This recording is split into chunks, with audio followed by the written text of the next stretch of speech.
سورہ آل عمران کی دو آیتیں اکثر علماء پڑھتے رہتے ہیں. میں نے بھی ان کے تتبع میں انہی کو تلاوت کیا ہے.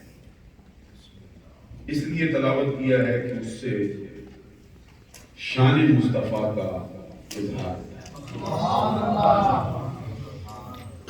اللہ تبارک و تعالیٰ فرماتا ہے وَإِذْ أَخَذَ اللَّهُ مِيثَاقَ النَّبِيِّينَ. اے محبوب صلی اللہ علیہ وسلم یاد کیجئے وہ وقت جب اللہ تبارک و تعالی نے تمام نبیوں سے عہد و پیمان لیا. میثاق اس مقام پر مضاف ہے. النبیین اس جگہ پر مضاف الیہ ہے اور یہ جمع مذکر سالم ہے. یہاں پر یہ حالت جری میں اس کے اوپر الف لام کا اضافہ ہے. اس کا مطلب یہ ہے کہ یہ اپنے دامن میں استغراق رکھتا ہے. استغراق رکھنے کا ایک معنی یہ ہوتا ہے کہ اس شعبے کے جو افراد ہوتے ہیں ان سب کو ایک ہی لڑی میں پرو لیتا ہے. اس کا مطلب یہ ہے کہ نبیوں کے شعبے کا کوئی ایک فرد بھی اس عہد و پیمان سے باہر نہیں. ذرا توجہ اولیاء ناز فرمائیں گے اس لیے کہ یہ آیت ہی سمجھنے والی یہی تقریر ہے. شاید آپ سمجھے پھر اس کا ترجمہ کریں پھر بعد میں تقریر ہوگی. یہی تقریر ہے. قرآن پاک کی آیت ہی تقریر ہے. اللہ تبارک و تعالیٰ فرماتا ہے کہ تمام نبیوں سے اللہ تبارک و تعالیٰ نے وعدہ لیا ہے. ابھی نبی لوازم بشریت میں ظاہری شکل میں دنیا میں تشریف نہیں لایا. اس کے آنے سے پہلے ہی اللہ نے وعدہ کیا.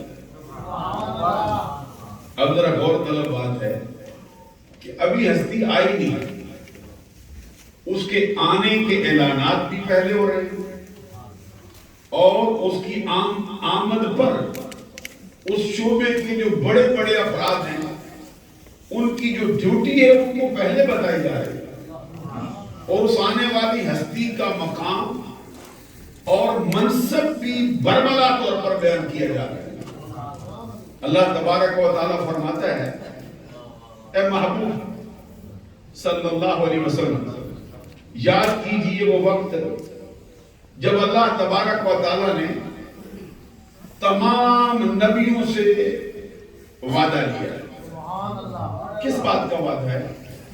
لما آتیتکم من کتاب و حکمہ, جب میں تمہیں کتاب عطا کروں, جب میں تمہیں نبوت سے مالا مال کروں, جب میں تمہیں حکمت و دانائی سے مالا مال کروں اور تمہاری اس نبوت, دانائی اور حکمت اور کتابوں کا اتنا پرچار ہو کہ زمانے میں تمہارے نام کے ڈنکے بجنے لگے, چار دانگے عالم میں تمہاری شہرت ہو جائے اور تمہیں مانے بغیر کسی ایک بندے کی رسائی رب تک نہ ہو سکے.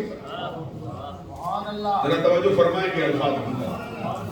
تمہارا مرتبہ اتنا ہو کہ زمانے میں تمہیں اتنی شہرت ملی ہو, چار دانگے عالم میں تمہارے نام کا ڈنکا بج رہا ہو, تمہارے نام کے کلمے پڑے جا رہے ہیں.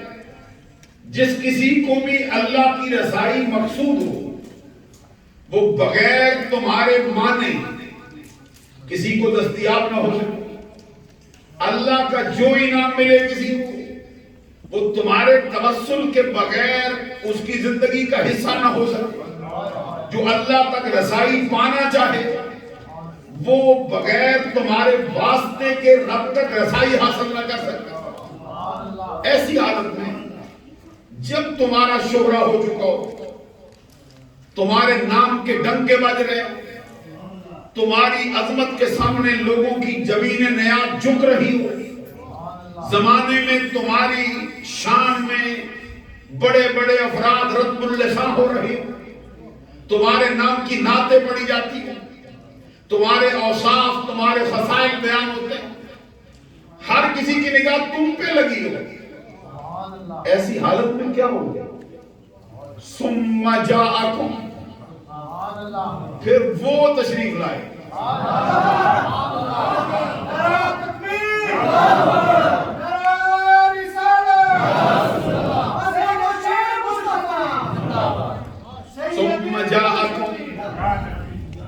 ثم جاءکم، پھر تشریف لائے تمہارے پاس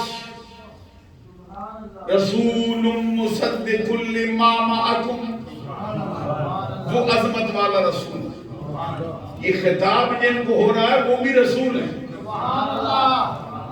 یہ خطاب جن کو ہو رہا ہے وہ بھی نبی ہے، وہ خطاب جن کو ہو رہا ہے وہ سارے پیغمبر ہیں۔ اللہ کی ساری مخلوق میں جن کا مرتبہ سب سے اونچا ہے وہ پیغمبروں کی، نبیوں کی، رسولوں کی جماعت ہے۔ اللہ تعالیٰ ان سے فرماتا ہے ثم جاءکم، پھر تشریف لائے تمہارے پاس کون؟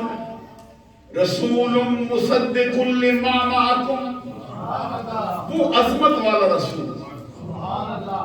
اچھا، جن کو خطاب ہو رہا ہے وہ بھی رسول ہے، جو آ رہا ہے وہ بھی رسول ہے، تو ان کا نام نہیں لیا جا رہا، ان کے لیے خالی لفظ رسول رکھا جا رہا ہے۔ یہ جو اشارے میں کنائے میں خالی رسول کہہ دیا، اس کا مطلب یہ ہے کہ جتنے تم آئے ہو وہ آنے والا تم سب رسولوں کا رسول ہے، اس کی شان الگ ہے، اس کا معاملہ الگ ہے، ورنہ اس کا منصب کیا ہے؟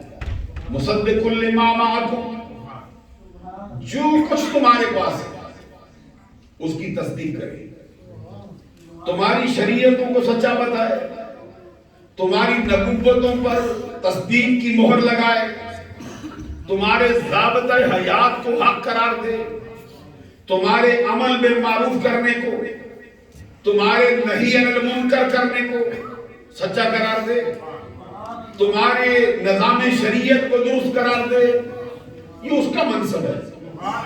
تمہاری ڈیوٹی کیا ہے؟ اس کی عمل کرو۔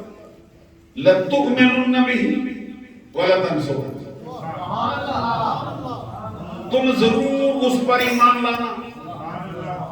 اس کو عربی میں کہتے ہیں کہ لام تاکید بنون تاکید ثقیلہ، ایک مقام میں لَتُؤْمِنُنَّ بِهِ وَلَتَنْصُرُنَّهُ، پہلے کلمے میں بھی وہی ہے، دوسرے میں بھی وہی، ضرور اس پر ایمان لانا اور ضرور اس کے خدمت گزار بن جانا۔ سبحان اللہ۔ کہ اللہ تبارک و تعالیٰ فرماتا ہے کہ زمانہ تمہارا کلمہ پڑھتا ہو، جب وہ آ جائے پھر تم اس کا کلمہ پڑھنا۔ زمانہ تمہاری خدمت پر کمر بستہ ہو، تم اس کی خدمت کے لیے تیار ہو جاؤ۔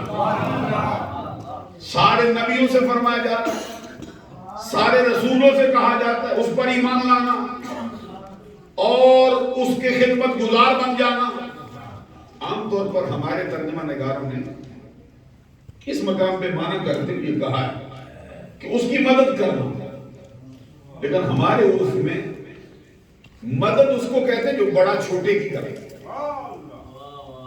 جو بڑا چھوٹے کی کرے اس کو مدد کہتے ہیں، تو چھوٹا بڑے کی کرے، مرید اپنے پیر کی کرے کیا کہتے ہیں، شاگرد اپنے استاد کی کرے کیا کہتے ہیں، غلام اپنے آقا کی کرے کیا کہتے ہیں، آقا کرے غلام کی اس کو کہتے ہیں مدد۔ یہاں پہ رب کہتے اس پر ایمان بھی لانا اور انہیں ترجمہ کیا مدد کرنا، فقیر ترجمہ کرتا اس کی خدمت گزار بن جانا۔ اتنا کہنے کے بعد ذرا قرآن پاک کا اسلوب ملاحظہ فرمائیے، اللہ نے ان کا انتظار نہیں کیا کہ یہ کیا کہتے ہیں۔ اللہ تبارک و تعالیٰ نے اتنا فرما دی ایمان لے آنا، اس کے خدمت گزار بن جانا. اب قانون تو یہ ہوتا ہے کہ حکم دیا انتظار کرے, آگے سے کیا کہتے ہیں, لیکن رب نے انتظار نہیں کیا. تاجیل کا حال کیا ہے, اللہ کے ہاں تسجیل کا حال کیا ہے. اللہ تبارک و تعالیٰ کے ہاں اس کی اہمیت کے سوچے درجے پہ ان کے اس کے سامنے سر تسلیم خم کرنے کے اقرار کرنے سے پہلے رب نے آپ ہی پوچھا, قالا اقررتم, جو کچھ میں نے کہا تم نے اقرار کیا. کبھی اس کی اہمیت کا اندازہ لگاؤ یہ کیا ہے. اللہ تبارک و تعالیٰ آپ فرماتا, پہلے فرمایا ایمان لانا, پھر فرمایا خدمت گزار بن جانا. پہلے اس کی آمد کا تذکرہ کیا, اس کا منصب بتایا, ان کی ڈیوٹی بتائی, پھر اس کے ان کے بولنے کا انتظار کیے بغیر خود ہی کہہ دیا جو کچھ میں نے کہا تم نے مانا. اور ساتھ ابھی ان کے جواب سے پہلے ایک اور بات فرما دی, فرمایا واخذتم علی ذالکم مصری, تمہاری زندگی کی سب سے بڑی ڈیوٹی جو میں نے تمہارے دل میں لگائی, تمہاری زندگی کا سب سے بھاری بوجھ, تمہاری زندگی کا سب سے اہم ترین فریضہ. ابھی توجہ نہیں ہوگی آپ کو, توجہ نہیں ہوئی جو میں کہا. اللہ فرماتا ہے وَأَخَذْتُمْ عَلَىٰ ذَلِكُمْ مِصْرِي, اے نبیوں, اے رسولوں, اے پیغمبروں کی جماعت, تمہاری زندگی کی سب سے بڑی ڈیوٹی, تمہاری زندگی کا سب سے اہم ترین فریضہ, تمہاری زندگی کا سب سے بھاری بوجھ جو میں نے تمہارے دل میں لگایا, تم نے اس کا اقرار کیا, اس کو قبول کرتے ہو. اچھا, ہم تو سمجھتے تھے کہ نبیوں کی ڈیوٹی ہے کہ بندوں کا ٹوٹا رشتہ رب سے ملا دے. ہم تو یہ سمجھتے تھے کہ نبیوں کی ڈیوٹی یہ ہے کہ بندوں کے سوئے ہوئے مقدر کو جگا دے. ہم تو یہ سمجھے ہوئے تھے کہ نبیوں کی ڈیوٹی یہ ہے کہ بھٹکے ہوئے آہو کو سوئے حرم کھڑا کر دیں, بھولے بھٹکے لوگوں کو رستہ دکھا دیں, امر بالمعروف کریں, نہی عن المنکر کریں, نماز کا حکم دیں, زکوٰۃ کا حکم دیں, اللہ کی طرف ان کو متوجہ کریں. لیکن رب فرماتا ہے یہ ساری ڈیوٹیاں ایک طرف, اس مصطفیٰ کی غلامی کا دم بھرنا ایک طرف. حضرات کبھی اس کی نزاکت کا اندازہ لگائی. اور یہ کوئی قصہ کہانی کی کتاب سے نہیں, یہ کوئی واسکو ڈے گاما کا کلام نہیں, یہ کوئی ابن بطوطہ کی باتیں نہیں, یہ کوئی برنارڈ شاہ کا قصہ نہیں, یہ کوئی آکسفورڈ یونیورسٹی کے نصاب سے نہیں اٹھایا گیا, یہ کوئی کیمبرج یونیورسٹی کی کسی کتاب سے نہیں اٹھایا گیا, یہ مسئلہ فیسا غورس نہیں, یہ نیوٹن کا کلیہ نہیں, یہ فزکس کیمسٹری بایو کی بات نہیں, یہ رب ذوالجلال کے فرمان کی بات ہے جس کے معاملے میں معمولی سا شک کرنے والا بندہ دائرہ اسلام سے خارج ہو جائے. اب ذرا پھر ملاحظہ کرو رب کیا کہتا ہے, وَأَخَذْتُمْ عَلَىٰ ذَلِكُمْ مِصْرِي, اے نبیوں, اے رسولوں, تمہاری زندگی کی سب سے بڑی ڈیوٹی بھولے بھٹکے لوگوں کو میری طرف رغبت دلانا نہیں. تمہاری ڈیوٹی ہے جس کے لیے تمہیں بھیجتا ہوں, شترے بے مہار لوگ ہیں, ان کو راہ راست دکھاؤ, ان کو میرے دروازے پہ لاؤ, ان کو شیطان سے بچاؤ, ان کے لیے جنت کی طرف راستے واہ کرو, ان کو دوزخ سے بچانے کی کوشش کرو. یہ تمہاری زندگی کی ڈیوٹی ہے. لیکن زندگی کی ساری ڈیوٹیاں ایک طرف, اس محبوب نبی کی غلامی کا دم بھرنا. جن کے سبحان اللہ. اب آپ اندازہ لگائیے کہ وہ ہستی آنے والی, اب آپ اندازہ لگائیے وہ آنے والی ہستی کے شان کی مالک ہے کہ رب ان کا نبی, رب ان کا رب ہے, وہ رب کے نبی. تو رب ان نبیوں سے جس ہستی کی غلامی کا وعدہ لے رہا ہے, جس پر ایمان لانے کا وعدہ لے رہا ہے, اس کے بارے میں فرما رہا ہے تمہاری زندگی کی ساری ڈیوٹیاں ایک طرف, آمنہ کے لال کی غلامی کا دم بھرنا، اس پر ایمان لانا ایک طرف اور اس کا خدمت گزار بن جانا ایک طرف، یعنی مقصود تو وہ ہے، باقی ساری چیزیں اس کے صدقے سے ہو رہی ہیں۔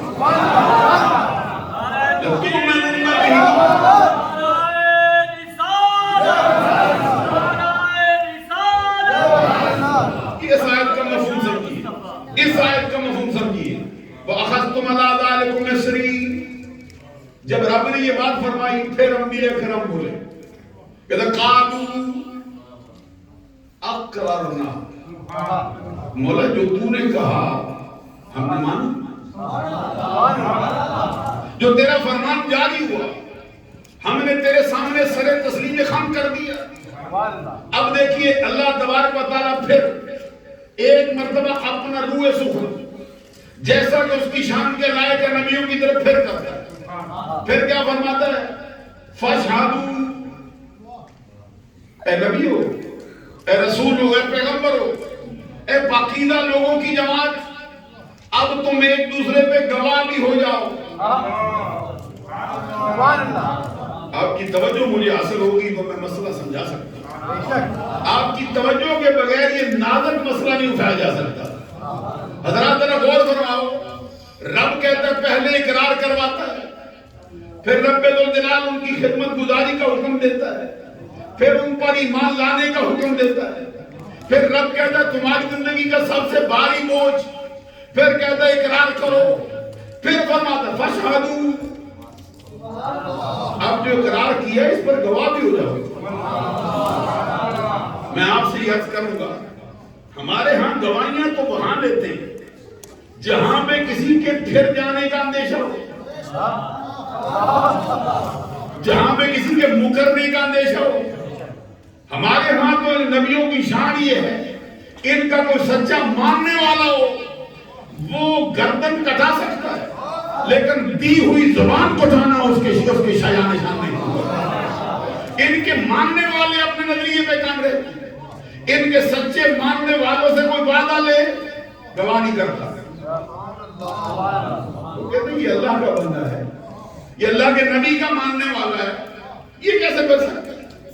عزیزان گرامی قدر، گواہیاں وہاں لیتے ہیں جہاں پہ کسی کے پھرنے کا اندیشہ ہو۔ تو یہ جماعت کن کی؟ یہ جماعت کن کی؟ رسولوں کی، جن کے بارے میں نظریہ اہل سنت کی ساری کتابوں میں لکھا ہے، جو عقائد کی ہیں۔ ان الانبیاء کلہم معصومون عن الخطاء عن الصغیرۃ والکبیرۃ من قبل النبوۃ وبعد النبوۃ، اللہ کے سارے نبی گناہوں سے پاک، چھوٹے گناہوں سے بھی پاک، بڑے گناہوں سے بھی پاک، نبوت کے اعلان سے پہلے بھی پاک، نبوت کے اعلان کے بعد بھی پاک۔ جھوم کے ذرا سبحان اللہ کیا، تاکہ معلوم ہو جائے کہ ہم صرف قصہ کہانی نہیں سنتے، ہم رب کا قرآن سننے والے لوگ، ہمارا نظریہ بھی قرآن سے۔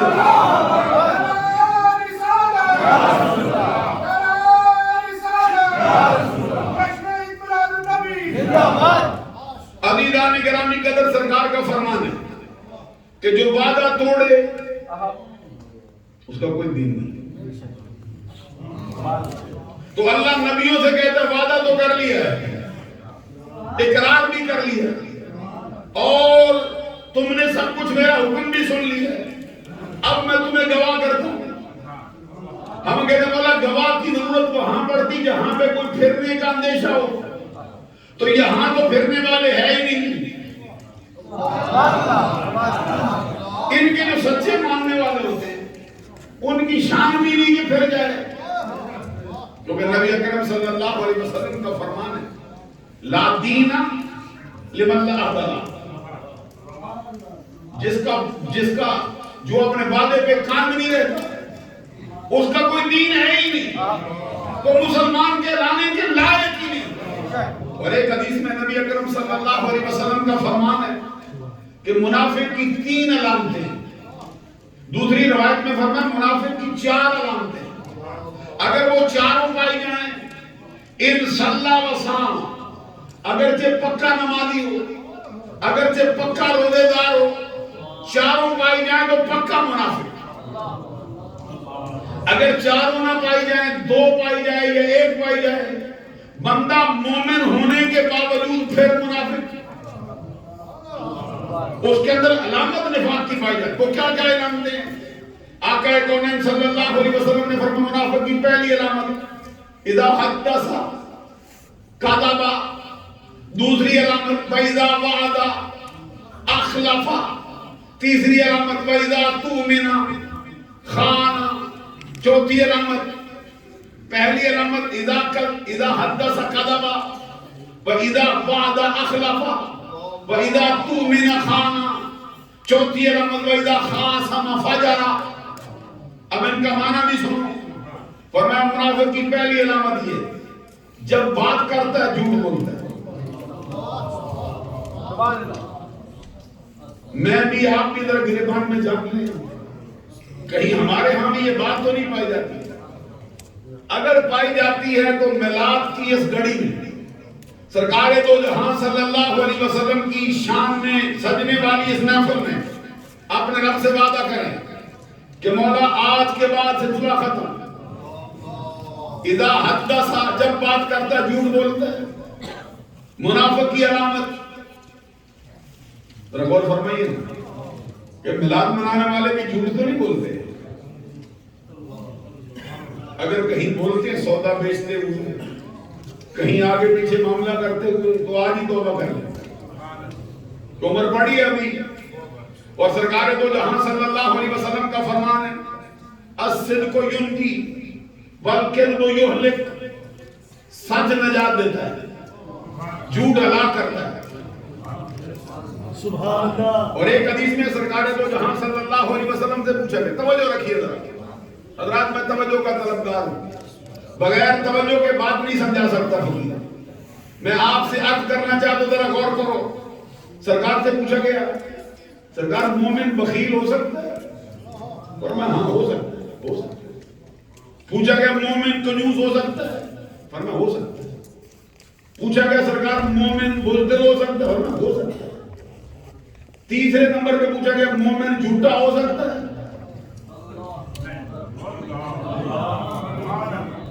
میں آپ سے عرض کروں گا، کہیں کونے کھدرے میں جھوٹ پڑا ہو، نکال پھینکو باہر، تاکہ پتہ چلے یہ میلاد منانے والا ہے، اس کا حق بھی ادا کرتا ہے۔ بولا سبحان سے سبحان اللہ۔ عزیزان گرامی کہتا جو بات میں عرض کرتا ہوں، مومن سے سرکار نے فرمایا جھوٹ کی امید نہیں۔ اور آپ کو معلوم ہے کہ جو بات سرکار کی زبان سے نکلتی ہے وہ وہی الہی ہوتی ہے۔ تو سرکار نے فرمایا کہ سچ تو نجات دیتا ہے، جھوٹ ہلاک کرتا ہے۔ تو ہم سمجھتے ہیں کہ جھوٹ ہمیں ہلاکت سے بچائے گا، سرکار نے فرمایا نہیں، سچ نجات دے گا۔ دوسری بات منافق کی علامت، فرمایا جب وعدہ کرتا ہے پورا نہیں کرتا۔ آپ بھی میں بھی کبھی گربان میں جائیں گے، لا دین لمن لا عہد لہ وَأَوْفُوا بِالْعَهْدِ إِنَّ الْعَهْدَ كَانَ مَسْئُولًا۔ رب نے قرآن میں فرمایا وعدے کو پورا کرو، اس کے بارے میں قیامت کے دن سوال ہوگا۔ دوست سے وعدہ کیا پورا کرو، باپ سے وعدہ کیا پورا کرو، کسی عزیز سے وعدہ کیا پورا کرو، اللہ سے وعدہ کیا پورا کرو۔ وَأَوْفُوا بِالْعَهْدِ إِنَّ الْعَهْدَ كَانَ مَسْئُولًا۔ وعدے کو پورا کرو، قیامت کے دن وعدے کے بارے میں سوال ہوگا۔ ہمارے ہاں تو وعدے کا اتنا پاس ہوتا نہیں، سرکار کے ہاں اپنا کتنا پاس ہے۔ ایک بندے نے سرکار سے وعدہ کیا، سرکار یہاں ٹھہریے میں آتا ہوں، میں بھی فلاں چیز وعدہ کر کے لے آیا، وہ گیا بھول گیا۔ ایک دن گزرا، دوسرا دن گزرا، تیسرا دن گزرا، پھر تیسرے دن یاد آیا سرکار کو، وہ کھڑا کر کے آیا تھا۔ تیسرے دن گیا سرکار ادھر کھڑے، کیا سمجھایا مسئلہ پھر باتیں۔ حضرت غوث اعظم عبد القادر جیلانی رضی اللہ تعالیٰ عنہ جن کی مثال کا یہ مہینہ ہے، وہ کہتے ہیں خضر علیہ السلام مجھے ابتداً میرا امتحان لینے آتے تھے، میری آزمائش کرتے رہتے، کہتے مجھے فرماتے یہاں ٹھہرو میں آتا ہوں، یہاں ٹھہرو میں آتا ہوں، کہتے میں ٹھہر گیا، کتنی دیر کے بعد آئے، کہتے 1 سال کے بعد، تو میں ادھر ہی کھڑا، کیسے سمجھایا آپ کو مسئلہ ہے؟ ایک یہ عبد القادر جیلانی ہے، آج لوگ ہم کو سبق دیتے تم نہیں بن سکتے، تم بھی کرو ہو جاؤ گے، یہ اللہ کے کرم سے ہو رہا ہے۔ 1 سال کے بعد آئے خضر علیہ السلام، فرماتے میری تربیت کرنے آتے تھے، تو مجھے فرمایا کھڑا ہے، کہتے عبد القادر کو کھڑا ہوں، تو کہتے چل بیٹا ذرا میرے ساتھ چلو تاکہ مسئلہ واضح ہو جائے، کہتے فرمایا پھر، کہتے ٹھہر میں آتا ہوں، کہتے پھر میں ٹھہرا رہا، کتنی دیر؟ 1 سال، سال کے بعد پھر آئے، توجہ نہ کرے میں مسئلہ حل کر دوں گا، چہرے میں جو آپ کے تجسس آتا ہے ایسے سال کیوں کھڑے رہیں گے، یہ مسئلہ حل کرنا فقیر کا کام ہے، نہیں اسی لیے بیٹھتا۔ کہتے دوسرے سال آئے، پھر کہتے کھڑا ہے، کہتے کھڑا ہوں، کہتے اچھا میں ٹھہر میں آتا ہوں، کہتے پھر 1 سال کے بعد آئے، 3 سال بیت گئے، وعدے کے پابند دیکھو، کہتے پھر کچھ کھجوریں بھی ساتھ لائے، پھر تھوڑا دودھ بھی ساتھ لائے، پھر پھل بھی ساتھ لائے، اور مجھے فرمایا عبد القادر کھڑا ہے، کہتے کھڑا ہوں، فرماتے وعدہ کرنے والے بڑے دیکھے لیکن سال پورا نبھاتے تیرے بغیر کوئی نہیں، یہ عہد و پیمان ہے۔ حضور غوث اعظم عبد القادر جیلانی سے کسی نے پوچھا بھائی ان دنوں میں پھر کھانے پینے کا کیا مسئلہ ہوتا ہے؟ سال بھر جو کھڑے رہتے تھے، کہیں جاتے تو تھے ہی نہیں، کھاتے کیا تھے؟ تو آپ نے فرمایا جب بھی وقت ہوتا نا بھوک لگتی تھی، زمین سے کھانا تیار ہو کے خود پک کے سامنے آ جاتا، اور آواز آتی کے لیے کھا لیتے ہیں لیے تیار ہو۔ تو میں جو کر رہا تھا، پہلی علامت منافق کی، بات کرتا ہے جھوٹ بولتا ہے۔ ہماری حالت کیا ہے؟ ابے سے بھی جھوٹ بول جاتے، اماں سے بھی جھوٹ بول جاتے، پیر سے بھی جھوٹ بولتے رہے، استاد سے بھی جھوٹ بول جاتے، اور سمجھتے اس کو کوئی پتہ نہیں۔ حضرات ذرا غور کرو نا، وہ چھوٹی بچی بھی یاد کرو جب حضرت فاروق اعظم مدینہ شریف کا پہرا دے رہے تھے، رات پہرا دے رہے تھے، تو آپ نے دیکھا کہ ایک گھر سے مکان سے کوئی آوازیں آتی ہیں، کان لگا کے سنا، کیا کہتا اندر سے آواز آتی، ماں اپنی بیٹی سے کہتی تھوڑا دودھ میں پانی ملا دے، دودھ بڑھ جائے گا، پیسے زیادہ مل جائیں گے، بھوک کے افلاس ہے۔ تو آگے سے بچی کا حال کیا؟ بچی کہتے آپ کو معلوم نہیں اماں جان، ہمارے خلیفہ کو حکم ہے کہ دودھ میں پانی کوئی نہ ملائے۔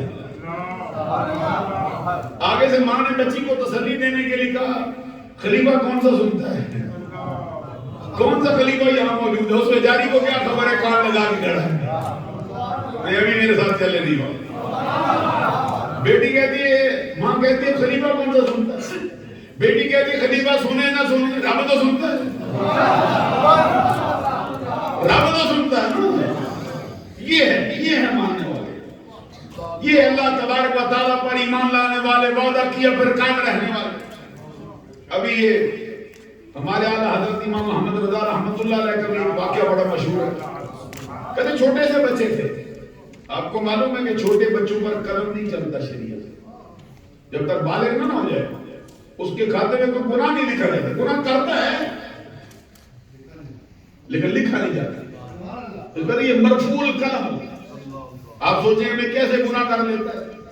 آپ دیکھتے ہیں بندہ جا رہا ہے جمعۃ المبارک پڑھنے کے لیے، بچہ چھوٹا سا پتھر پھینکتا نالی میں، ساری چیزیں اڑ کے اس کے کپڑوں پڑ جاتی ہیں، میں کروں آپ کرے گناہ ہوتا ہے نہیں ہوتا؟ بچے نے کیا کچھ بھی نہیں۔ اعلیٰ حضرت امام محمد چھوٹے سے بچے تھے، ان کے علاقے میں مدنی گراموں میں یہ روزہ کشائی کی تقریب ہوتی ہے کہ بچے کو روزہ رکھواتے پھر شام کو کھلواتے اس وقت۔ تو آپ کے والد نے بھی روزہ رکھوایا، گرمیوں کا موسم تھا، بڑے امیر لوگ تھے، نواب آدمی تھے، تو کھانے کا افطاری کا بہت اونچا اہتمام ہے۔ اب ظاہر ہے جس نے صبح سے روزہ رکھا ہو، چھوٹی 4-5 سال کی عمر ہو، بچہ روزہ کیسے نبھا سکتا ہے؟ دوپہر کے وقت والد نے اندر دروازے کے کواڑ بند کیا، کنڈی لگائی، اندر سے بچے کو اندر لے آئے، فرنی کا پیالہ پکڑا، بچے کو کھا لو تھوڑا سا. تو آگے سے بچہ حیرت بھری نگاہ سے والد کو دیکھتا ہے اور کہتے ہیں کیا کر رہے ہیں، میرا روزہ ہے. والد نے کہا کہ بچوں کا روزہ تو ایسا ہی ہوتا ہے. ساتھ فرمایا کون سا کوئی دیکھ رہا ہے؟ تو وہ امام احمد رضا چھوٹے سے بچے کہتے ہیں کوئی دیکھے نہ دیکھے رب تو دیکھتا ہے نا. یہ معلوم ہوا کہ جو کام ہوگا اللہ کے لیے ہوگا، ہر وقت اللہ ہی کو پیش نظر رکھ کے یہ کام کریں گے. میں جو بات عرض کر رہا تھا، پہلی منافق کی علامت بات کرتا ہے، جھوٹ بولتا ہے. دوسری علامت وعدہ کرتا ہے، وعدہ خلافی کرتا ہے. تیسری علامت وَإِذَا تُؤْمِنَ خَانَ، جب تو اس کے پاس امانت رکھے خیانت کرتا ہے. حدیث میں سرکار کا فرمان ہے لا ایمان لمن لا امانت لہ، جو بندہ امانت میں خیانت کرے اس کا کوئی ایمان نہیں. کبھی سینکڑوں بندے دیکھو گے آپ اس دھرتی پہ رہتے ہو، کسی نے اپنا مکان کسی کے نام رکھ دیا، خود مجبور تھا، کاغذ نہیں تھے، بعد میں وہ مکان ہی اڑپ کر گیا. اس کی ایک دو مثالیں نہیں ملی، 20 مثالیں ملی. بڑے بڑے ارب پتی بندے 2 روپے پہ اپنا ایمان دے جاتے ہیں. اور کچھ بندے ایسے بھی ہم نے دیکھے کہ فقیر ہیں، دانے دانے کو ترستے ہیں، لیکن اللہ نے ایمان کی جو دولت دی ہے اس کا کوئی بیان ہی نہیں ہوا. 3 باتیں ہوئی. پہلی بات وعدہ کرے، پہلی بات کرتا ہے جھوٹ بولتا ہے. دوسری بات وعدہ کرے پورا نہیں کرتا. تیسری بات امانت رکھی جائے خیانت کرتا ہے. چوتھی بات جو ہمارے معاشرے میں اکثر پائی جاتی ہے وہ کیا ہے؟ اذا خاصم فجر، جب کسی کے ساتھ جھگڑنے کی نوبت آئے گالیاں بکتا ہے. اچھا ذرا غور کرو، اس معاملے میں نے بڑے بڑے تقوی کے دعوے کرنے والے لوگ بھی دیکھے، بڑے بڑے بارش بندے بھی دیکھے، ویسے ٹھیک ٹھاک ہوتے، جھگڑے کی نوبت آئے وہ گالی دیتے الامان والحفیظ. یہ بہت بڑا مرد ہماری قوم میں پایا جاتا ہے. یہ 4 باتیں ہیں جو سرکار کا فرمان ہے ان صلی اللہ وسلم، اگر نمازیں بھی پڑھے، روزے بھی رکھے، 4 پائی جائیں پکا منافق. اگر 4 نہ پائی جائیں، 2 پائی جائے یا 1 پائی جائے، مومن ہونے کے باوجود بھی اس کے اندر منافق کی علامت. میں آپ سے عرض کروں گا کہ آج کی تقریب کے صدقے سے یہ 4 ایسے نکال کے باہر پھینکو جیسے مکھن میں سے بال نکال کے باہر پھینکتے ہیں، تاکہ پتہ چلے کہ میلاد بھی مناتے ہیں، اس کا حق بھی ادا کرتے. پھر لوٹ آئیے ادھر ہی، میں زیادہ دیر نہیں لگاتا ہوں، ادھر ہی لوٹ آئیے. اللہ تبارک و تعالیٰ نبیوں سے کہتا ہے گواہ ہو جاؤ. نہیں ابھی نہیں، سبحان اللہ چھوڑ دیجیے. مولا گواہ تو وہاں کرتے جہاں کوئی پھرے. یہ تو تیرے نبی ہیں، ان پر تو تو کتابیں نازل کرتا ہے، ان پر تو تو نے اپنا انعام کیا، ان کو تو تو نے اپنے محبوب ہونے کا شرف کیا، ان کو تو تو نے اپنا برگزیدہ کیا، پھر ان سے وعدہ کیوں لیتا ہے؟ ادھر سے جواب آتا ہے تو ان کی گواہیوں کی بات کرتا ہے، میں صرف ان کو گواہ نہیں کرتا. وَأَنَا مَعَكُمْ مِنَ الشَّاهِدِينَ، آج تو میں خود بھی گواہوں میں ہو گیا.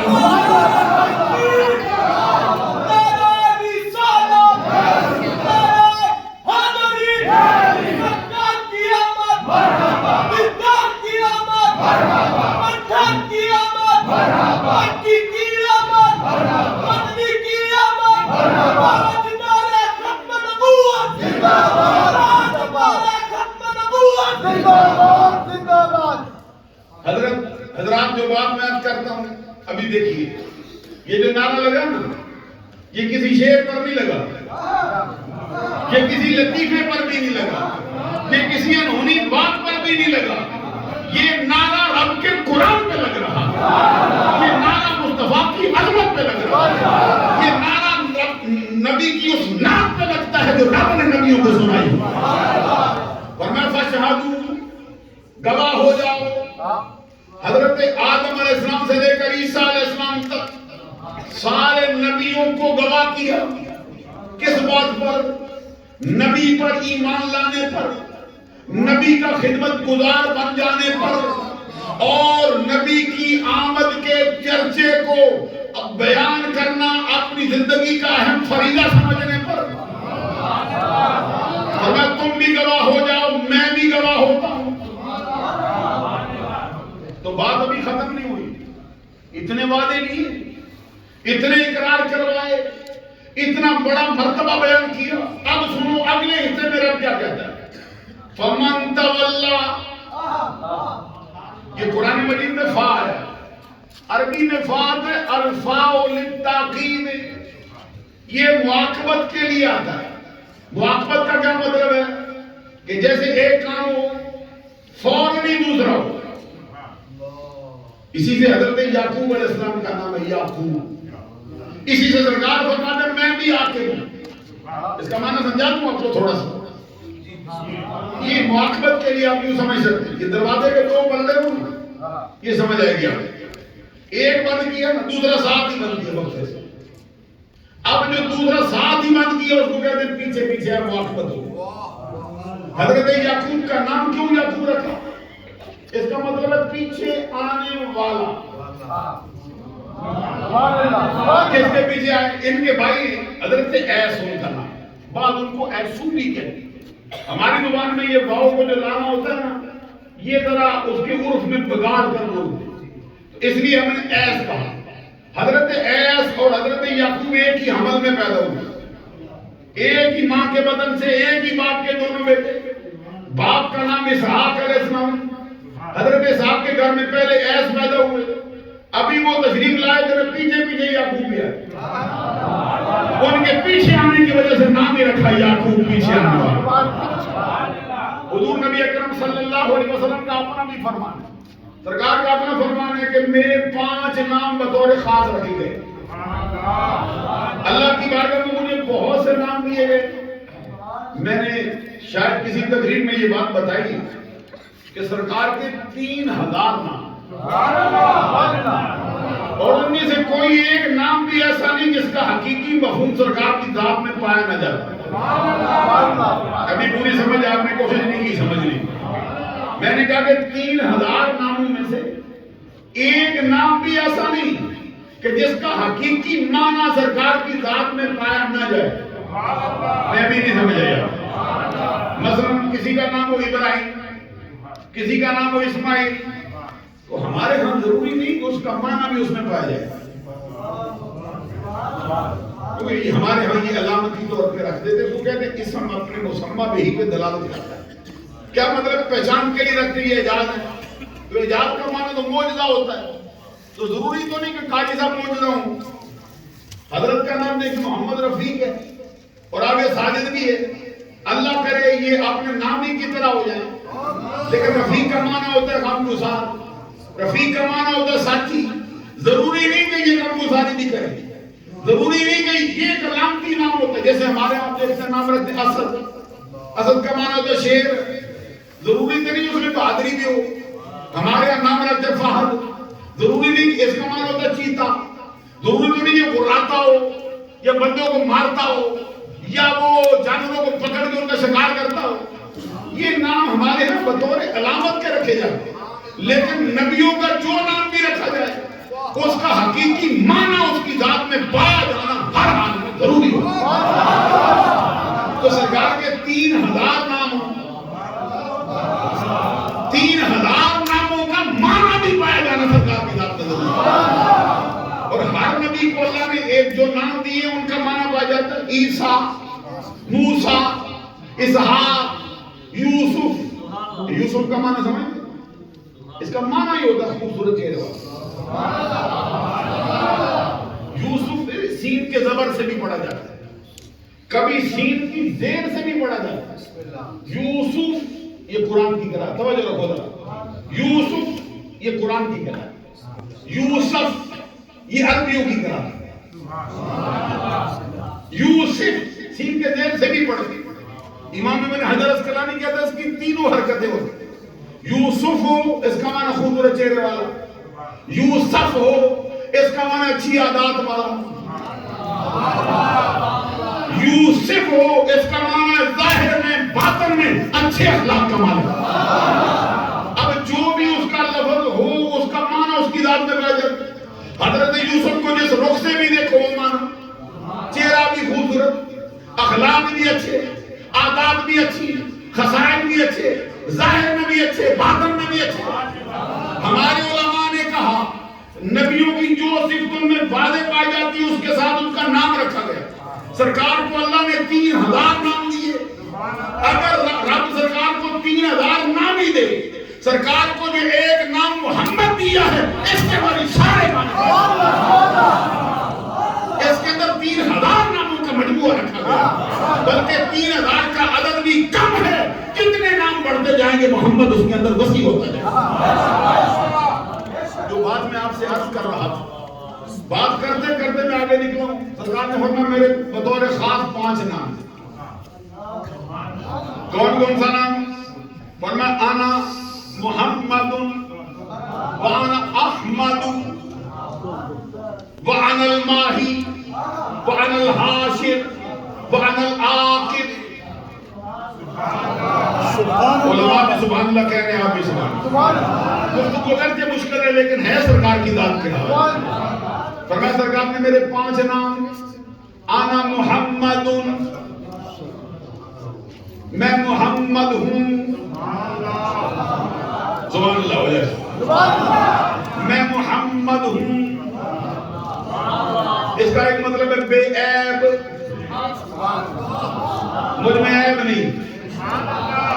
یہ جو ہمارے علماء بیان کرتے ہیں کہ سرکار کے دندان اقدس شہید ہوئے، ہمارے علماء نے کہا اگر شہید ہوئے جڑ سے اکھڑے پہ عیب ہے تو سرکار محمد ہے، جڑ سے نہیں اکھڑے۔ کیا ہوا؟ کہتے سرکار دو جہاں صلی اللہ علیہ وسلم کے دندان اقدس جو شہید ہوئے نا، وہ میدان احد میں سرکار کے دانت کا ایک کنارہ گرا۔ اس کنارہ گرنے سے جیسے سچے موتی سے تھوڑا سا اس کو گرایا جائے اس کی چمک کے اضافہ ہو جاتا ہے، اس دانت کے چھوٹے سے حصے گرنے سے پہلے سے بھی زیادہ حسن میں اضافہ ہو۔ فرمایا سرکار انا محمد، میں محمد ہوں، وانا احمد۔ یہ جو احمد ہے اس کے اوپر پیش دونوں نہیں پڑا، تنوین نہیں آ نہ دو زبریں آ سکتی ہیں، نہ دو زیریں آ سکتی ہیں، نہ دو، کیوں نہیں؟ یہ غیر منصرف ہے، یہ مولویوں کی زبان ہے۔ غیر منصرف کیا ہوتا ہے؟ عدل، وصف، تانیث، معرفہ، اجمع، جمع، ترکیب، وزن فعل، الف نون زائدتان۔ آپ کو گھبرانے کی ضرورت نہیں، فقیر پورا مفہوم میرے لمحے میں سمجھایا جائے۔ یہ غیر منصرف قاعدہ ہوتا ہے، عدل، وصف، تانیث، معرفہ، اجمع، جمع، ترکیب، وزن فعل، الف نون زائدتان۔ یہ بھی سبحان اللہ سننا چاہتا۔ اس کو کہتے ہیں یہ معنی صرف کے 9 اسباب ہیں، ان میں سے 2 پائے جائیں یا 1 پائے جائے جو 2 کے کام مقام ہو۔ حکم اس کا کیا ہو؟ حکم واللہ کثرت ولا تنوینا، اس کے اوپر نہ تنوین آ سکتی ہے، اس کے نیچے زیر آ سکتی ہے۔ احمد کے نیچے دال کے نیچے زیر نہیں آ سکتی، قاعدہ ہے۔ احمد کی دال کے اوپر 2 پیشیں نہیں آ سکتی، قاعدہ ہے۔ احمد کی دال کے اوپر 2 زبریں نہیں آ سکتی، یہ قاعدہ ہے۔ پہلے پڑھا انا محمد، آگے پڑھا انا احمد۔ اب ذرا غور سے سنو، سرکار نے فرمایا میں محمد ہوں، پھر فرمایا میں احمد ہوں۔ احمد کا کیا معنی ہوتا ہے؟ احمد الحامدین، تمام حمد کرنے والوں سے زیادہ حمد کرنے والا۔ اچھا حمد کا معنی تعریف، ذرا میرے ساتھ چلو۔ اللہ کی تعریف کون کرتا ہے؟ فرشتے کرتے ہیں، انسان کرتے ہیں، جن کرتے ہیں، نباتات کرتے ہیں، جمادات کرتے ہیں، آبی کرتے ہیں، خاکی کرتے ہیں، نوری کرتے ہیں، ناری کرتے ہیں، آسمان والے کرتے ہیں، زمین والے کرتے ہیں، پہلے کرتے ہیں، موجودہ کرتے ہیں، بعد والے کرتے ہیں۔ اور سرکار کا نام ہے احمد۔ احمد کا مطلب ہوتا ہے سب حمد کرنے والوں سے زیادہ حمد کرنے والا۔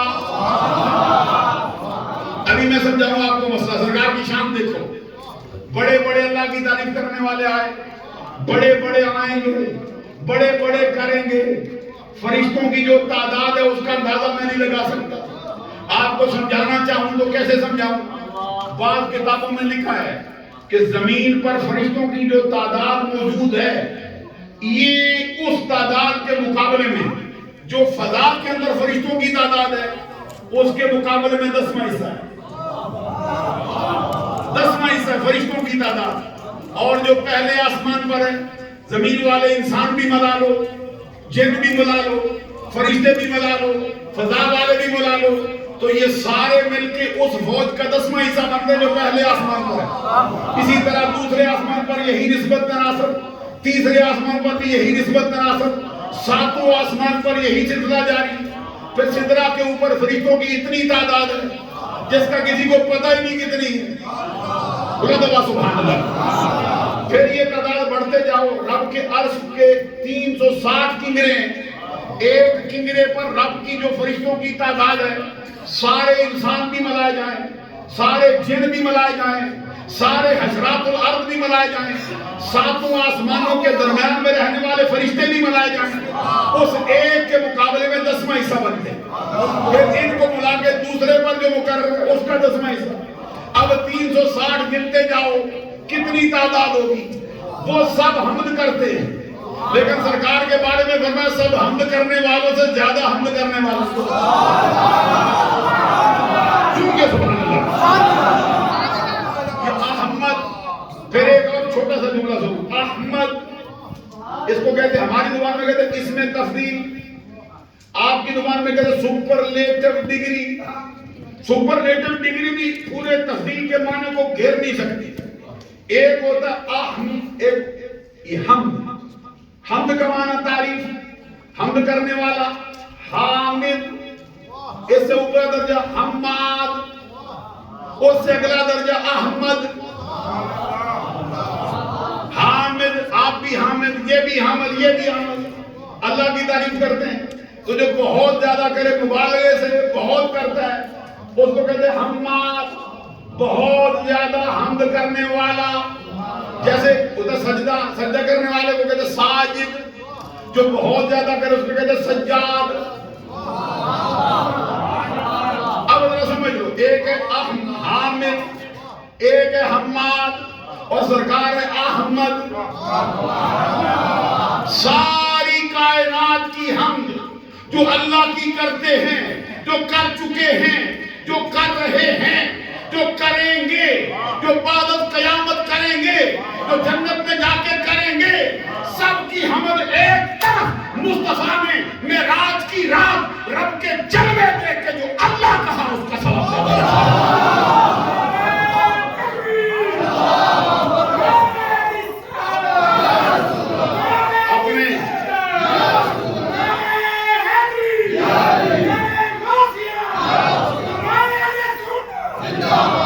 حضرات میں دیکھ رہا ہوں، مشکل باتیں کرتا ہوں، آپ اتنا ہی آگے بڑھتے جا رہے ہیں. وہ جو اقبال نے کہا اس کا نقشہ میں دیکھتا ہوں جس میں وہ کہتے ہیں کہ نہیں ہے نا امید اقبال اپنی کشتے ویران سے، ذرا نم ہو تو یہ مٹی بڑی زرخیز ہے، ذرا نم ہو تو یہ مٹی بڑی زرخیز ہے. میں آپ سے کہہ رہا تھا، سرکار نے فرمایا انا محمد و انا احمد و انا ماہی. سرکار نے فرمایا میں محمد ہوں، میں احمد ہوں، میں ماہی ہوں. ماہی کا مطلب مٹانے والا، میں کفر کو مٹانے والا، میں شرک کو مٹانے والا، میں بدعت کو مٹانے والا، میں اندھیروں کو دور کر دینے والا. پھر سرکار نے فرمایا وانا الحاشر، میں حاشر ہوں. کیا مطلب اس کا؟ فرمایا حاشر وہ ہوتا ہے جس کے قدموں پہ سارا جہان جمع ہو. قیامت کا دن آئے گا، ساری کائنات سرکار کے قدموں میں جمع ہو، پھر ان کے مرتبے پہ دیکھنے کے لیے ملے گا. جیسے کہتے ہیں حشر کا دن ہے ان کی زیارت کا دن، ایسے روز قیامت کے لاکھ. حضرت آدم بھی اور حضرت عیسیٰ علیہ السلام بھی، 1,40,000 پیغمبر بھی قیامت کے دن مصطفیٰ کے در کا سوالی ہوگا.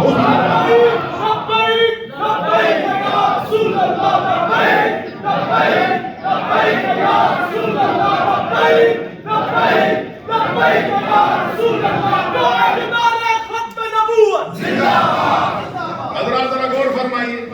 بات جتنی مشکل ہوتی جا رہی ہے آپ کا ذوق اتنا ہی بڑھتا جا رہا ہے. آگے فرمایا سرکار نے یہ 5 نام کبھی یاد کر لینا, وظیفے کے طور پہ کریں, کوئی مشکل رہ جائے پھر کہنا کہ یہ بات جو کہی ہے صحیح نہیں. کیونکہ لوگ اصحاب کہف کے نام کے وظیفے کرتے ہیں اور ان کے وظیفہ کرنے سے اللہ کے کرم سے مشکلیں ٹلتی. ہمارے بزرگوں نے لکھا اصحاب کہف کے نام لکھ کر کشتی میں لگاؤ, اللہ تبارک و تعالیٰ کے کرم سے کشتی ڈوبنے سے محفوظ رہے گی. مکان میں رکھو آگ لگنے سے محفوظ رہے گا, غلے میں رکھو کیڑا لگنے سے محفوظ رہے گا. میں کہتا ہوں اصحاب کہف کے نام کہاں اور ہمارے آقا محمد عربی کے نام کہاں. اپنے بچوں کو بھی یہ نام یاد کراؤ. فرمایا میں محمد ہوں, میں احمد ہوں اور میں ماہی ہوں. فرمایا پھر میں حاشر ہوں. آخر میں فرمایا وَأَنَا الْعَاقِبُ, میں عاقب ہوں. عاقب کا معنی میں نے کہا پیچھے آنے والا. سرکار نے اس کا معنی بیان کر دیا. فرمایا الَّذِي لَيْسَ بَعْدَهُ نَبِيٌّ, عاقب وہ ہے جس کے بعد کوئی نیا نبی نہ آ سکے. میں سارے نبیوں کے آخر میں جلوہ فرما ہوں. میری شان رب نے یہ رکھی. اب میں یہ سمجھانے کے لیے اتنا سفر کیا ہے. اللہ فرماتا فمن تولا, نہیں جاتے چلے تھے, اقرار کرو, وعدہ کرو, گواہ بنو. ایک لمحے کے لیے تھوڑا ساتھ دو میرا. کتنے وعدے لیے پھر کہا فمن تولا بعد ذالک, اے نبیوں جو وعدہ کر کے پھرے. ہم کسی اپنے ابے کو جا کے کہتے ہیں کہ تو وعدہ کر کے پھر نہ جانا, یہ گستاخی ہوگی نہیں ہوگی. کوئی اپنے پیر سے کہتے ہیں وعدہ کر کے پھر نہ جانا, کوئی اپنے استاد سے کہتے ہیں جناب وعدہ کر کے پھر نہ جانا. مصر کے بندہ تو دیکھا گیا, تو بات کرنے کے لیے سوچ تو صحیح, سامنے کون ہے, پہلے مخاطب کا اندازہ کر. اب ذرا غور کرو رب خطاب کن سے کرتا ہے. اس کی مخلوق میں جو سب سے افضل ہیں, اس کی مخلوق میں جو سب سے اعلیٰ ہے, اس کی مخلوق میں جو سب سے بہتر ہے, اس کی مخلوق میں جو سب سے اچھا وعدہ نبھانے والے ہیں, اس کی مخلوق میں جو وعدے پر قائم رہنے والے ہیں, وہ نبی, وہ رسول, وہ پیغمبر رب کہتا ہے جو وعدہ کر کے پھرے. کن کو اب اپنے نبی کی عظمت کا اندازہ لگا. ابھی آپ کی روح کام جائے, خدا کی قسم اس کا اندازہ کرو. ساتھ ہی فرمایا جو وعدہ کر کے محمد کی غلامی سے پھرے, جو وعدہ کر کے محمد کی خدمت گزاری سے پھرے, مولا سزا کیا ہے؟ فرمایا فَأُولَئِكَ هُمُ الْفَاسِقُونَ. کبھی آپ ترجمہ پڑھتے ہوتے اس طرح سبحان اللہ نہ کہتے. رب نبیوں سے کہتے فَأُولَئِكَ, یہ فقیر قرآن سناتا آپ کو, نبی کی شان کے لیے قرآن سناتے. فرمایا جو وعدہ کر کے پھرا, مولا کیا کہے گا؟ فرمایا جتنا بڑا بھی ہو فَأُولَئِكَ هُمُ الْفَاسِقُونَ, وہ مسلمان کہلانے کے لائق نہیں رہے گا. نبیوں کی عظمت کا یہ اہل سنت کا نظریہ ہے, جس کا یہ نظریہ ہو نا نبی نبوت سے گر سکتا ہے. یہ نہ کہ میں گر گیا ہے, صرف یہ نظریہ رکھے کہ آج نبی ہے کل کبھی ایسا ہو سکتا نہ رہے. نبی سے نبوت کا زبان جائز جانے کافر ہے. وہ بندہ کافر ہو جائے. ادھر دیکھو رب کیا کہتے ہیں فَأُولَئِكَ هُمُ الْفَاسِقُونَ, جو محمد کی غلامی سے پھرے, کوئی پہلے والا ہو, کوئی بعد والا ہو, کوئی بڑا ہو, کوئی چھوٹا ہو, کسی پر کتاب اتری ہو, کوئی صاحب شریعت ہو, جو مصطفیٰ کی غلامی سے پھرا. میں سمجھا نہیں سکا ہوں, مجھے اعلیٰ حضرت کے دروازے پر دستک دینا پڑے گا. اعلیٰ حضرت نے اس مسئلے کو ایک ہی مسئلے میں حل کیا. فرماتے وہ جہنم میں گیا جو ان سے مستغنی ہوا, وہ جہنم میں گیا جو ان سے مستغنی ہوا ہے خلیل اللہ کو حاجت رسول اللہ, ہے خلیل اللہ کو حاجت رسول اللہ. حضرات اندازہ لگاؤ, نبی اس کے, پیغمبر اس کے, رسول اس کے, وہ ان کا رب, انہوں نے اپنی نبوت میں کوئی کسر باقی نہ چھوڑی. لیکن رب وعدہ کس کا لیتا ہے, اقرار کس کے بارے میں کرواتا ہے, وعیدیں کس کی سنواتا ہے؟ فرمایا جو میرا ہے میری بارگاہ میں شرمندہ ہو گئے۔ وہ جو اعلیٰ حضرت نے کہا بخدا، خدا کا یہی ہے در، بات مجھ سے لمبی ہو گئی، آپ کی دلچسپی برقرار نہیں رہی۔ بخدا، خدا کا یہی ہے در، نہیں اور کوئی مفر، مکر، مفر کا مطلب ہوتا ہے جائے فرار، کہ فرار ہو کے بھاگ جائے، کسی جگہ پناہ لے لے۔ مکر کا معنی ہوتا ہے قرار پکڑ لینا۔ فرمایا بخدا، خدا کا یہی ہے در، نہیں اور کوئی مفر، مکر جو وہاں سے ہو۔ وَإِذَا أَخَذَ اللَّهُ مِيثَاقَ النَّبِيِّينَ، جو وہاں سے ہو یہیں آ کے ہو، جو یہاں نہیں تو وہاں۔ رب کی بارگاہ میں رسائی نبیوں کو بھی تب ہے جب آمنہ کے لال کی غلامی کا دم نعرہ تکبیر، نعرہ رسالت، محمد و شان مصطفیٰ، محمد و شان مصطفیٰ، مقام مصطفیٰ، ذکر مصطفیٰ۔ حضرات ذرا غور کیجئے، اعلیٰ حضرت نے ایک اور مقام پہ اس کو حل کیا، فرماتے بے ان کے واسطے کے خدا کچھ ادا کرے، بے ان کے واسطے کے خدا کچھ ادا کرے، حاشا، غلط، غلط، یہ حوث بے بسر۔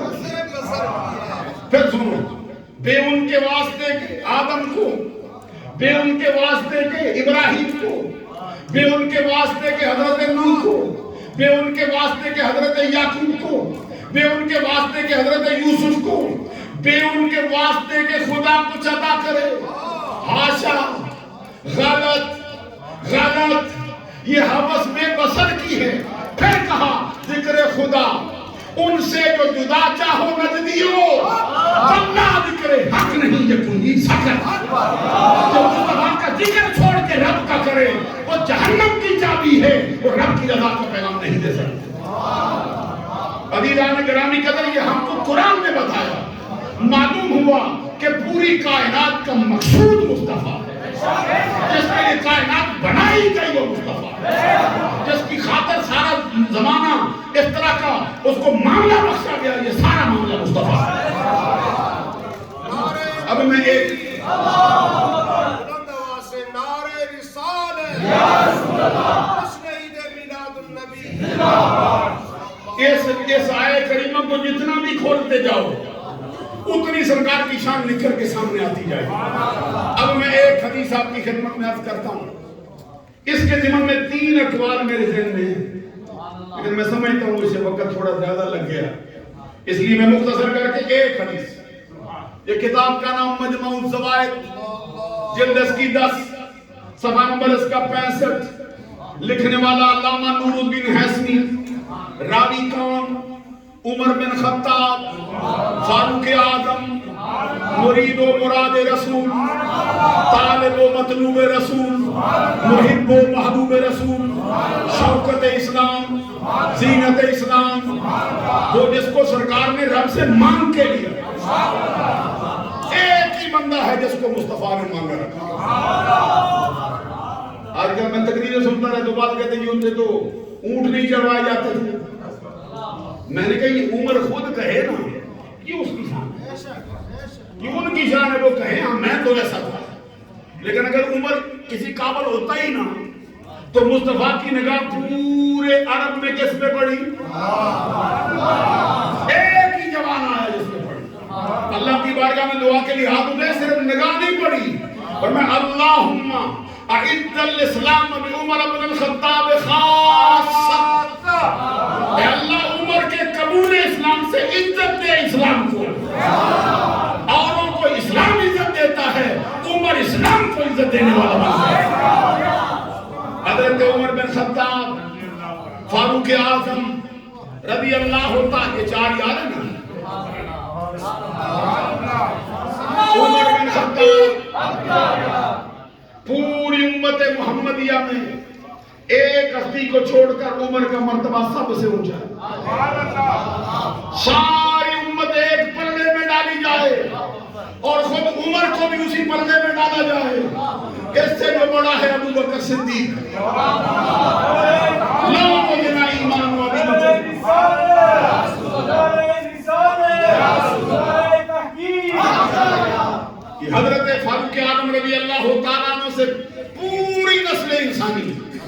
نبیوں کے بعد، رسولوں کے بعد، پیغمبروں کے بعد جس کا مرتبہ سب سے اونچا ہے، ایک ہستی کو چھوڑ کر وہ مرتبہ فاروق اعظم کا ہے۔ نسل انسانی میں جو ان سے بڑا ہے وہ کون؟ پروانہ چراغ مصطفی، جار غار مصطفی، جار مزار مصطفی، مزار شناسہ نبوت، منبع جود و صفا، مرکز مہر و وفا، پیکر صدق و صفا، محور تسلیم و رضا، حضرت ابو بکر صدیق رضی اللہ عنہ۔ ابو بکر کا نام ہے جون کے سبحان اللہ، پھر کہہ دو سبحان اللہ۔ ابھی میں پچھلے دنوں حاضر ہوا تھا حضرت صاحب کی خدمت میں، مولانا فرید عثمانی صاحب کے، ہاں مجھے شاید یاد پڑتا ہے، اور میں نے ایک بات بیان کی تھی، لگتا ہے مجھ کو پتہ نہیں بھول رہا ہوں یا صحیح، میں نے کہا تھا کہ ہمارے ہاں ایک شعر پڑھتے ہیں اور کہتے ہیں یک زمانہ صحبت با اولیاء۔ اس کا مطلب کیا ہے کہ اللہ کے ولی کی صحبت میں ایک لمحہ بیٹھنا، یک زمانہ صحبت با اولیاء بہتر 100 سالہ طاعت بے ریا، 100 سال کی بے ریا عبادت سے ایک اللہ کے ولی کی صحبت میں ایک لمحہ بیٹھنا بہتر ہے۔ میاں محمد بخشار پہ کھڑی کا جو شعر ہے جس میں وہ فرماتے ہیں کہ صحبت مجلس پیر میرے دی بہتر نفل نمازوں، ایک ایک سخن شریف ہونا دا کردہ محرم رازوں، ایک ایک سخن شریف ہونا دا کردہ محرم رازوں۔ میں اس وقت پڑھتا تھا اپنے استاد کی خدمت میں، ان کے پاس ایک عالم دین تشریف، بہت بڑے عالم، یہ سارے حضرات ان کو جانتے، ان کے والد بھی بہت بڑے عالم، بڑی ان کی کتابیں ہیں، بڑا ان کا نام ہے، وہ ان کی عادت یہ شعر پڑھتے بار بار پڑھ، یک زمانہ صحبت با اولیاء بہتر 100 سالہ طاعت بے ریا، کہ ولی کی صحبت میں بیٹھنا ایک لمحہ 100 سال کی عبادت سے بہتر ہے۔ ہمارے حضرت نے نیچے سے وہ پڑھتے رہے 3-4 مرتبہ دہرایا، آگے سے وہ فرماتے تھوڑا اور آگے بھی چلو نا، کہتے آگے کیا ہے؟ فرمایا آگے بھی کچھ ہے، کہتے بتاؤ پھر کیا ہے؟ انہوں نے فرمایا یک زمانہ صحبت با انبیاء، ولی کی صحبت میں بیٹھنا تو 100 سال کی عبادت سے بہتر ہو، نبی کی صحبت میں بیٹھنا کیا مرتبہ رکھتا ہے؟ اچھا تھوڑی دیر انہوں نے یہی پڑھا، یک زمانہ صحبت با انبیاء، پڑھتے رہے، پھر حضرت نے نیچے سے فرمایا، کہتے تھوڑا آگے بھی چلو نا، آپ بھی ذرا چلو نا تھوڑا سا، کہتے آگے کیا ہے؟ آپ نے فرمایا آگے بھی کچھ ہے، وہ کہتے پھر بتاؤ، آپ نے فرمایا یوں پڑھو، یک زمانہ صحبت با مصطفیٰ، میں نہیں سمجھا سکا، ارے غور کرو، ولی کی صحبت میں کتا بیٹھا ہے، کتا، اصحاب کاف کے دروازے پر چند روز کتا بیٹھا ہے، کیا مرتبہ لے گیا؟ زمانے کے بڑے بڑے مردوں سے اس کا مرتبہ اونچا ہو گیا، ولیوں کی صحبت میں کتا بیٹھے مرتبہ لے جائے، جو نبیوں کی صحبت میں بیٹھے، جو نبیوں کے نبی آمنہ کے لال کی صحبت میں بیٹھے۔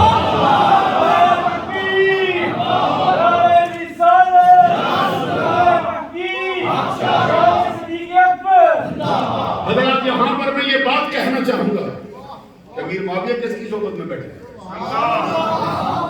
سبحان اللہ کہو نا، سمجھو مسئلہ، یہ جو اپنی تقریروں میں کہتے پھرتے ہیں اور کہتے ہیں سنی ہوتے ہیں، یہ مسئلہ انتہائی سمجھنے والا ہے۔ ایسا امام جو صحابہ کرام کے بارے میں غلط گفتگو سنتا ہو، غلط گفتگو سننے والے کا پیروکار ہو، کسی ایسے جھوٹے پیر کا مرید ہو، وہ اہل سنت کی مسجد کا نہ امام ہو سکتا ہے نہ خطیب ہو سکتا ہے، اور اس کو بتانا ہے کہ یہ اسٹیج اہل سنت کا ہے، جہاں صحابہ کا بھی ادب ہوتا ہے، اہل بیت کا بھی ادب ہوتا ہے، جہاں علی کو بھی مانتے ہیں، ابو بکر کو بھی مانتے ہیں، جہاں عثمان کو بھی مانتے ہیں، فاروق اعظم کو بھی مانتے ہیں، حسنین کریمین کی غلامی کا دم نبھاتے ہیں، صحابہ کی عظمت کے ترانے بھی گاتے ہیں۔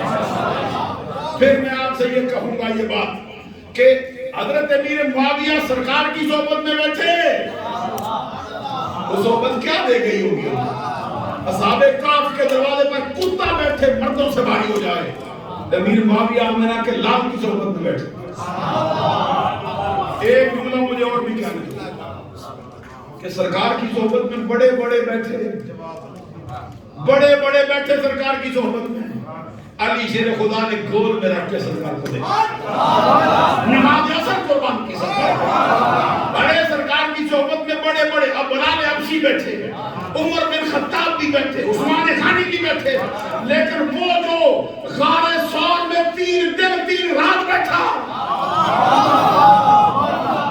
کیا سمجھاؤں میں وہ ابو بکر کیا مرتبہ لے گیا، کیا شان پا گیا ہے ابو بکر سے، 3 دن 3 رات۔ ایک جملہ سنا دوں آپ کو میں، یہ سلسلہ عالیہ نقشبندیہ کے افراد، یہ قائد رضوان صاحب، یہ مبین صاحب، یہ دیگر حضرات، ساجد صاحب، حضرت خان مشتاق خان صاحب، یہ سارے سلسلہ عالیہ نقشبندیہ مجدیہ کے گروپ کے بندے۔ سلسلہ عالیہ نقشبندیہ میں بزرگ آئے حضرت خواجہ باقی بلا۔ باقی بلا کون ہے؟ جس نے شیخ احمد سرہندی کو مجدد الفسانی بنا دیا، مجدد الفسانی، جس کی ٹکر کا کوئی ہندوستان کی دھرتی پہ ایسا بندہ نہیں آیا، جس کی شان کا حال مرالہ رکھا رب نے، ان کو جس نے مجدد الفسانی بنایا، وہ ان کا پیر و مرشد خواجہ باقی باللہ، وہ اپنے خادم پہ راضی ہو گئے تھے۔ خادم سے کہا بلا کے، تو نے میرا دل خوش کیا، میں تجھے خوش کرتا ہوں، بول کیا مانگتا ہے؟ خادم بھی کو میں تو نہیں تھے نا، ان جیسا جو خادم تھا، اس نے آگے سے کہا مہربان ہو گیا ہے پیر، دینا چاہتا ہے